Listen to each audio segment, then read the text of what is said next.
नमस्कार मित्रों, Sanskrit online class में आपका हार्दिक स्वागत है। मेरे इस चैनल को आप लाइक करें, सब्सक्राइब करें और शेयर करें यदि आपको पसंद आता है तो। अब देखिए, हम पिछली क्लास में हमने कारक के बारे में पढ़ा था। कारक क्या होता है उसकी जानकारी मैं आपके सामान्य उसमें दे चुका हूं, फिर भी एक बार पुनः देख लेते हैं। कारक कारक किसे कहते हैं? क्रिया जनकत्वम कारकत्वम। क्रिया का जो जनक होता है अर्थात क्रिया को जो संपादित करने में महत्वपूर्ण भूमिका जो निभाता है उसको कारक कहते हैं। और कारक का मतलब होता है करने वाला। और हमने इसकी जो पूर्व में उत्पत्ति किस प्रकार से होती है, क्रिधन नवुल प्रत्यय से इसकी उत्पत्ति होती है, उसके बारे में हम पढ़ चुके हैं। कारक संस्कृत में कितने होते हैं पिछली क्लास में बताया जा चुका है। फिर भी हम देखते हैं एक बार कि कारकों की संख्या जो है संस्कृत में 6 होती है। वो कौन कौन सी होती है? एक श्लोक के माध्यम से। कर्ता कर्म च करणम संप्रदानम तथैव च अपादानाधिकरणम मित्याहु कारकाणि षट्। अर्थात कर्ता कारक, कर्म कारक, करण कारक, संप्रदान कारक, अपादान कारक और अधिकरण कारक, ये 6 कारक होते हैं। साथ में पिछली कक्षाओं में ये भी बताया गया है कि विभक्तियां जो है 7 होती हैं, प्रथमा से लेकर संबोधन तक। लेकिन संबोधन में प्रथमा विभक्ति होती है और संबंध जो है षष्ठी विभक्ति जहां पर होती है उसका क्रिया से साक्षात संबंध नहीं होने की वजह से उसको कारक नहीं माना जाता है। और हमने कारक की सामान्य बातें पढ़ी थी। आज हम कर्ता कारक के बारे में अध्ययन करते हैं। कर्ता कारक, कर्ता क्या है? कर्ता अर्थात स्वतंत्र है कर्ता। कर्ता कारक प्रथमा विभक्ति। कर्ता कारक में विभक्ति कौन सी होती है? अपने प्रथमा विभक्ति। यहां पर ध्यान देने योग्य बात यह है कि कर्ता कारक, कर्ता यानी करने वाला, किसी भी कार्य को संपादित करने वाला जो है वो कर्ता है। तो कर्ता कारक है, उसमें कौन सी विभक्ति होती है? प्रथमा विभक्ति होती है। कर्ता किसे कहते हैं? स्वतंत्र है कर्ता। क्या है? स्वतंत्र है कर्ता। यानी वाक्य में जो है कर्ता स्वतंत्र होता है। वैसे जो कर्ता हैं वो उक्त और अनुक्त के भेद से अलग अलग प्रकार के होते हैं, लेकिन यहाँ हम सामान्य जानकारी के तहत स्वतंत्र कर्ता, वाक्य में जो कार्य करने वाला होता है मुख्य रूप से उसे कर्ता कहते हैं। वो स्वतंत्र होता है, ठीक है ना, उस पर किसी का दबाव वगैरह नहीं होता है। तो कर्ता कारक प्रथम विभक्ति, स्वतंत्र कर्ता हो गया। अब एक सूत्र आता है अपना प्रातिपदिकार्थ। प्रातिपदिकार्थ लिंग परिमाण वचन मात्रे। प्रातिपदिकार्थ लिंग परिमाण वचन मात्रे प्रथमा। ये अपने व्याकरण शास्त्र के अंतर्गत सूत्र आता है कि कर्ता जो प्रथमा है उसकी क्या पहचान होती है। हमने पढ़ लिया कर्ता कारक, कर्ता है स्वतंत्र होता है। सूत्र हमने पढ़ा कि प्रातिपदिकार्थ लिंग परिमाण वचन मात्रे प्रथमा। तो यहां पर आपको ये ध्यान देना है कि प्रातिपदिकार्थ, पहला शब्द आता है अपने प्रातिपदिकार्थ। प्रातिपदिकार्थ अर्थात इसका मतलब क्या होता है? इसका मतलब है, देखो, नियतोप स्थितिक है। नियतोप स्थितिक है अर्थात जिस शब्द का निश्चित अर्थ हो, जिस शब्द का निश्चित अर्थ हो उसको प्रातिपदिकार्थ कहते हैं। अब देखो, व्याकरण के अंतर्गत अपने जो है क्या आता है? उच्चई नीचे कृष्ण श्री ज्ञानम। उच्चई नीचई कृष्ण है, श्री और ज्ञानम। ये जो शब्द हैं ये अपने नियतोपस्थित, इनका निश्चित अर्थ है। ऊंचाई का मतलब ऊंचा, नीचई का मतलब नीचे, कृष्ण का मतलब कृष्ण है, श्री का मतलब श्री और ज्ञान का मतलब ज्ञान। तो यहां पर ध्यान ये देना है कि प्रातिपदिक अर्थात जिसमें सुप या तिंग, शुबंत या तिंगंत प्रत्यय जुड़ जाते हैं तो वो उनका अर्थ निश्चित हो जाता है, तो वो प्रातिपदिकार्थ कहलाते हैं। अर्थात जिनका अर्थ निश्चित है। जैसे हम और भी नाम ले सकते हैं, जैसे राम है, श्याम हैं, राधा आदि शब्द हम ले सकते हैं। इनका निश्चित अर्थ है तो नियतोपस्थितिक है प्रातिपदिकार्थ, ये प्रातिपदिक अर्थ में अपना हो गया। अब देखिए सूत्र कह रहा है प्रातिपदिकार्थ, ये आ गया, हमने समझ लिया। फिर है लिंग। अब दूसरा जो आता है अपना वो आ रहा है लिंग। लिंग पुल्लिंग, स्त्रीलिंग और नपुंसकलिंग। सामान्यतः हम जानते हैं कि संस्कृत में जो है 3 लिंग होते हैं।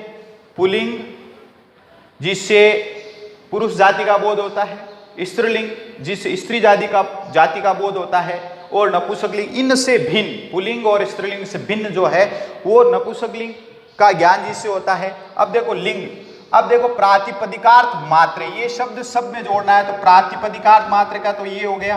फिर अपना है लिंग मात्रे।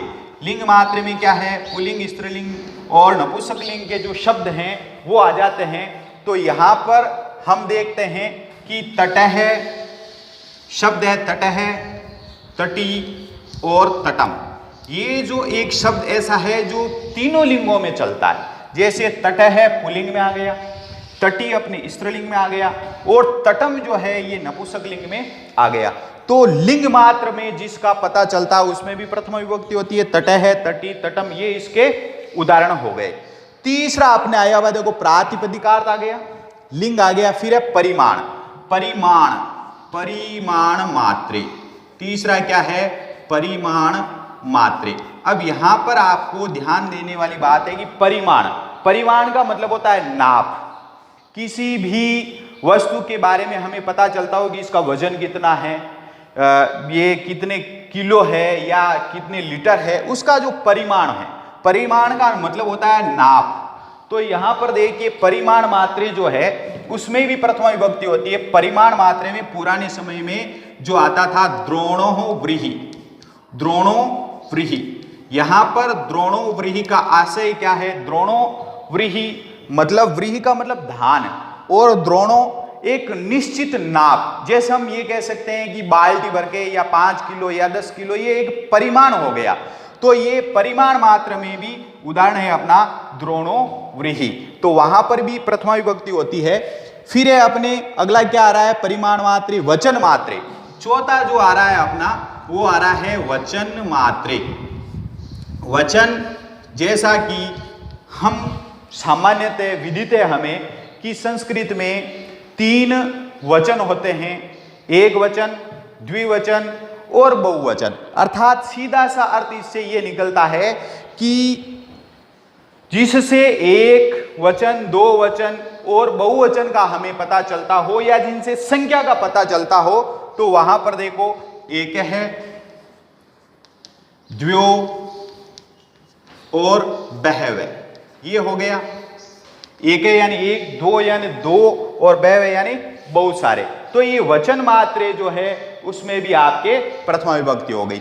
एक और देख लेते हैं हम इसी का, जो ये संख्या है वो 4 तक अलग अलग चलती है, फिर एक समान चलती है। तो यहां पर देखिए संख्या लिख देता हूं मैं, संख्या ये हो गया अपने पुल्लिंग में, ये हो गया स्त्रीलिंग में, और ये हो गया अपना नपुंसक लिंग में। 4 तक आपको ध्यान रखना है, अलग अलग चलता है। जैसे संख्या 1 है, एक पुल्लिंग में क्या चलेगी, पुल्लिंग में चलेगी एक है, स्त्रीलिंग में चलेगी एकः, और नपुंसक लिंग में ये चलेगी एकम। फिर अपने संख्या 2 है, 2 को पुल्लिंग में चलती है द्वयो, इधर नपुंसक लिंग में, स्त्रीलिंग में द्वे, और नपुंसक लिंग में भी द्वे। फिर तीसरी जो है 3 नंबर का जो है वो पुल्लिंग में चलता है अपना त्रयः, स्त्रीलिंग में चलता है तिस्रः, और नपुंसक लिंग में चलता है त्रीणि। और इस प्रकार से 4 जो है चत्वारः है पुल्लिंग में, स्त्रीलिंग में अपना चतस्रः, और नपुंसक लिंग में चलता है अपना चत्वारि। इस प्रकार से ये 4 तक अलग अलग होता है आगे की संख्याओं में। फिर देखिए एके, एका, एकम, पुल्लिंग, स्त्रीलिंग, नपुंसकलिंग, द्वयो, द्वे, द्वे, त्रयः, तिस्रः, त्रीणि, चत्वारः, चतस्रः, चत्वारि। इस प्रकार से ये जो संख्याएं अपनी चलती है। एक बार पुनः प्रथमा विभक्ति के बारे में हम जानकारी कर लेते हैं कि कारक के अंतर्गत 6 कारकों में कर्ता कारक के बारे में हम अध्ययन कर रहे हैं। कर्ता कारक अर्थात प्रथमा विभक्ति, कर्ता कारक में प्रथमा विभक्ति होती है, ये सामान्य। फिर है स्वतंत्र है कर्ता, कर्ता जो है स्वतंत्र होता है। उक्त और अनुक्त के भेद हैं जो हम कर्ता के बारे में आगे पढ़ेंगे, आगे की क्लासों में जब अपने वाच्य पढ़ने होंगे उस समय हम जानकारी इसके बारे में हासिल करेंगे।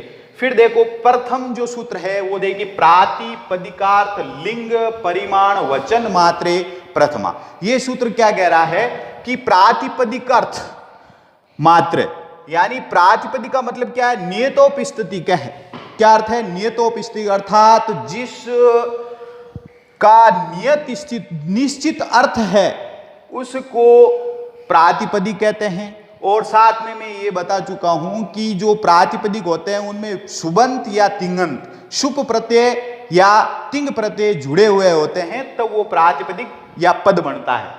फिर इनमें प्रमुख उदाहरणों में देखिए उच्चई, निचई, कृष्ण है, श्री ही, ज्ञानम, ये शब्द आते हैं प्रमुख। हम राम हैं, श्याम हैं, ये भी उदाहरण कर सकते हैं। अब देखो ये किसका था, प्रातिपदिक मात्र के अर्थ में। फिर था अपना लिंग मात्र। लिंग मात्र में जैसा कि पूर्व में बताया जा चुका है कि पुल्लिंग, स्त्रीलिंग और नपुंसकलिंग। तट शब्द ऐसा है जो तीनों लिंगों में चलता है, तट है, तटी, तटम, ये हो गया लिंग मात्र में। फिर है अपना परिमाण मात्र। परिमाण का क्या मतलब होता है, परिमाण का मतलब होता है एक विशिष्ट नाप, किसी भी वस्तु को तोलने के लिए, लंबाई के लिए लीटर में, मीटर में, वजन में हम नापते हैं तो वो उसका परिमाण है। तो परिमाण मात्र में अपना आता है द्रोणों, व्रीहि, बाल्टी भर धान। और फिर आता है अपने जैसे कि हम किलो में, पहले पुराने जमाने में शेर चलता था वो, तो वो भी एक क्या था, एक परिमाण था। फिर है वचन मात्रे। वचन मात्रे में देखो एके, द्वे, बहवे और संख्या जितनी होती है वो चल जाती है। फिर हमने 4 तक संख्या देखी। विशेष रूप से यही जो है गलती कर देते हैं छात्र कि पुल्लिंग, स्त्रीलिंग और नपुंसकलिंग का ध्यान नहीं होने की वजह से वो क्या हो जाता है, कई बार लिखना तो पुल्लिंग होता है और वहां पर स्त्रीलिंग का शब्द यूज कर लेते हैं, प्रयोग कर लेते हैं, तो वो गलत हो जाता है। तो ये ध्यान देने की बात है कि एक को पुल्लिंग में एक है, स्त्रीलिंग में एका और नपुंसकलिंग में एकम कहते हैं। फिर 2 को द्व्यो पुल्लिंग में, द्वे और द्वे ये नपुंसकलिंग और स्त्रीलिंग में सेम चलता है। फिर तीसरा है त्रय है, पुल्लिंग में त्रय कहते हैं, स्त्रीलिंग में उसको तिसरे कहते हैं और नपुंसकलिंग में इसको त्रीणी कहते हैं। फिर 4 है उसको पुल्लिंग में चत्वारे कहते हैं और स्त्रीलिंग में चतस्रे कहते हैं। और फिर उसके बाद जो है अपना नपुंसकलिंग में वो चतवारी कहलाता है। अब 1-2 उदाहरण हम देख लेते हैं। जैसे कि यहां पर देखिए एक उदाहरण में लिख रहा हूं, राम है विद्यालयम गच्छति। यहां पर ध्यान ये देना है, हमने उदाहरण देख लिया, राम है विद्यालयम गच्छति। यहां पर देखो राम जो है वो विद्यालय जाता है, तो राम यहां पर स्वतंत्र है, जाने का कार्य क्रिया से सीधा संबंध है, इसका क्रिया से सीधा संबंध है। और गमन क्रिया जो है वो इसके माध्यम से हो रही है, तो ये क्या है, राम है कर्ता।